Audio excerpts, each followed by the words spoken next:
ته زما د نږدې ورځ کې زما خوا یو ملګری راغی یو ځوان هلک او زه د دې سړي صفت کوم چې لا دومره احساس یې شتي ما پسې راغی وایي زما یو سوال دی ما یې کوه که نه سوال وایي نه لږ سیټ ته نو ما ورته ویل لکه دین مسله ده بیانه کوي نه نه لږ سیټ ته چې سیټ ته ورولو په ژړا شو ما خیر خدای مسله څه ده وایي مسله دا دی چې د نظر د دې ګناه نه وایي نشم قرارېدی څو پیري مو قسم کړی دی چې بیا به نه ګورم داسې څه چې الله پرې ناراضه کي بیا وګوره چې دا به زه څه وکړم هغه ته ما ډېرې خبرې ذکر کړي یو مې ورته دا ذکر کړه چې هر وخت دا خبره مخې ته ساته چې الله ماته ګوري هر وخت او سورة العلق کې دا آیت دی یاره که دا آیت ما ورته صحیح یاد کو که نه او مخامخ هم ځان ته ساتو موږ باید دې ګناهونه ځان وساتو ألم يعلم بأن الله يرى الله وی دته ولې پته نه و چې الله ورته ګوري څه که چېرته دا خبره ما ورته مخې ته کړې که چې ولې تا ته دا پته نه شي چې الله تا ته ګوري زه تا نه تپوس وکړم څه او ته ما نه تپوس وکړي چې ولې تا ته دا پته نه شي چې الله تا ته ګوري که دا مخلوق موږ ته ګوري موږ ګناه نه کوو ځکه چې د مخلوق قدر کوو یاره حیا چې کوو نو دغه الله د دې حیا لایق نه دی چې موږ ته یې وکړو د دې قدر لایق نه دی چې موږ ته هغه قدر وکړو او ځکه الله د منافقانو دا صفت په سورة النساء کې ذکر کړی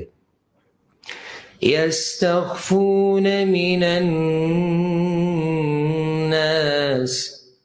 ولا يستخفون من الله وهو معهم دا خلق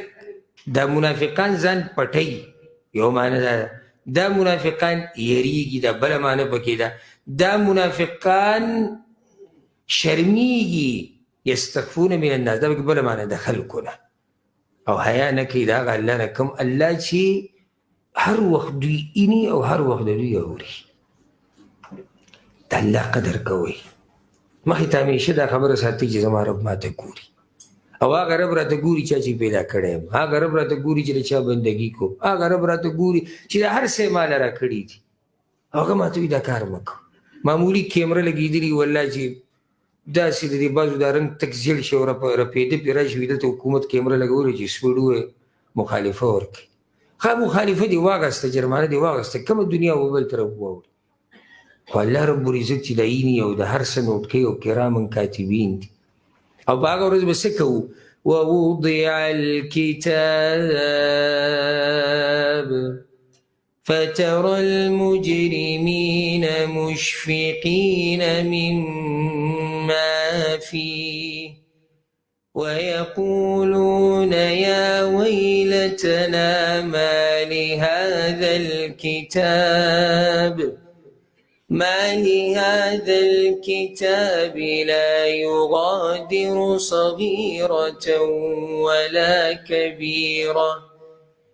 لا يغادر صغيرة ولا كبيرة إلا أحصاها ووجدوا ما عملوا حاضرا ولا يظلم ربك أحدا قیامت برز الله عملنامه به دې چې کولا وکړی شي مجرمان به چغې وایي یا ویلتنا هی تبعید زموږ دپاره ولې ما لهذا الکتاب دې کتاب له څه چلی شوی دې عملنامې له څه چل شوی دې عملنامې خو نه وړه پرېښودې ده او نه یې ګټه پرېښودې ټولې خبرې پکې دننه دي او ځکه الله وایي ولا یظلم ربک احدا زه ګوره چا سره وایي ظلم نه کوم هسې چې دې کړي دي هغه پکې دي ته دا غواړې چې په عملنامه کې ستا دا ګناهونه راشي که ته وایې چې زه پټ ګناهونه کوم دا پټ د مخلوق نه پټ دی الله نه خو نه پټ دی ځکه قرآن کې قیامت په باره کې الله څه وایي سورة الطارق کې یوم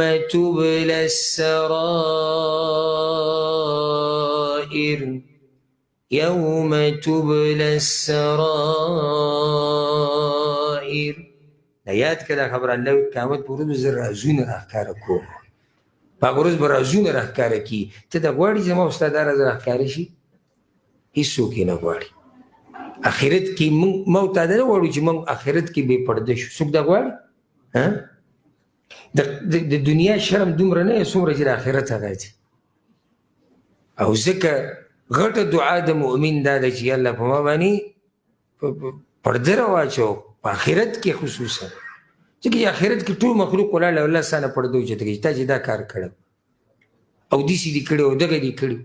ځکه ما دا خبرې او پیر ذکر کړی مو کېدای شي تاسو اورېدلي د کمپنیانو والا چې د موبایل والا